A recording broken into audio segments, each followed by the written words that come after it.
కార్యక్రమంలో ఈ వైన్ షాపులను కూడా రావడం జరిగింది. ఇప్పుడు తెలుసు నాకు, ఎందుకంటే నా పక్కన కూర్చొని నా ఇంట్లో వీడియో తీశారు కాబట్టి. అయితే నేను వాళ్ళతో మాట్లాడే సందర్భంలో మరి ఎవరు తీసుండో నాకు తెలియదు. నేను వాళ్ళు వస్తే నా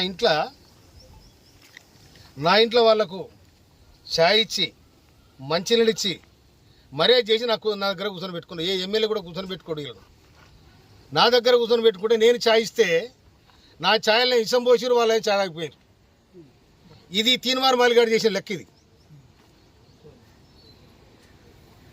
వారి మనసులు ఇవాళ ఒక మందుల సామెలంటోడు నికారసన ఉద్యమకారుణ్ణి ఇవాళ తుంగతుర్తి ప్రజలు నన్ను దీవించి ఈ విధంగా గెలిపించారు. నన్ను డ్యామేజ్ చేయడానికి, నా మీద బ్లాక్మెయిల్ చేసి నాతో డబ్బులు తీసుకోవడానికి టీఆర్ఎస్తో కుమ్మక్కై నేను లిక్కర్ దందా చేసినా, లేక భూముల దందా చేసినా, ఏం దందా చేస్తా నేను? నా దందంతా ప్రజలతోనే, నా జీవితం ప్రజలతోనే బతికినాను నేను. అందుకోసమని నాతాడు డబ్బు లేని నాడు జనము మొన్న ఎన్నికలలో నాకు సందాలు ఇచ్చి గెలిపించుకున్న ప్రజలు. అటువంటి చిల్లర దందాలు నేను చేయను. కానీ చిల్లరేషాలు వేసి ఇవాళ ఎవడైతే నా మీద వీడియో తీసుండో వాడు పోయి ఇవాళ ఆ తీర్మానం మల్లయ్య స్టూడియోలో కూర్చున్నాడు. మరి అతను చేయించినాడు అనుకోవాలా, ఎవరు చేయించినాడు అనుకోవాలా నేను? అందుకోసం దీన్ని చట్టపరంగా ఇవాళ ఒక దళితుడు, ఒక మాదిగ వ్యక్తి రాష్ట్ర ప్రభుత్వంలో ఉండడం ఇష్టం లేదా?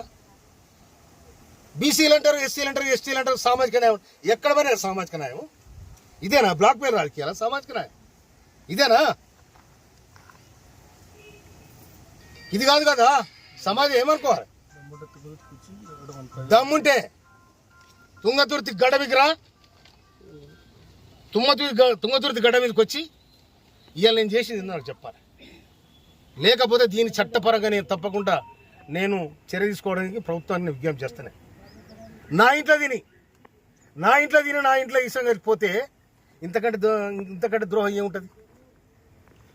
వాటిని నాకు ఫోన్ చేసి ఇంకా నీ వీడియోలు ఉన్నాయంటే, వీడియోలు అన్ని మలిచి నూక్కోరా నువ్వు, అన్ని మలిచి నూక్కో, ఏడు నువ్వు నూక్కో కొడక. మళ్ళా కనుక ఇది వస్తే తొక్కి నేను కసరేలు తొక్కబో చూసుకోలేను.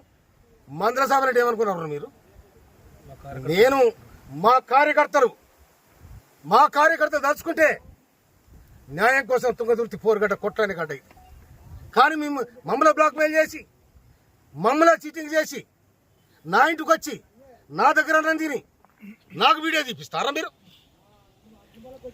నేను ఇవాళ సమాజంలో ఒక మార్పు రావాలి, గుర్తింపు రావాలి, ఒక సమాజం ఈ విధంగా ఉండాలని ఇవాళ కాంగ్రెస్ ప్రభుత్వం, ఇవాళ రేవంత్ రెడ్డి ప్రభుత్వం మేము విజ్ఞప్తి చేస్తే మాకు ఏబిసిడి వర్గీకరణ చేసింది.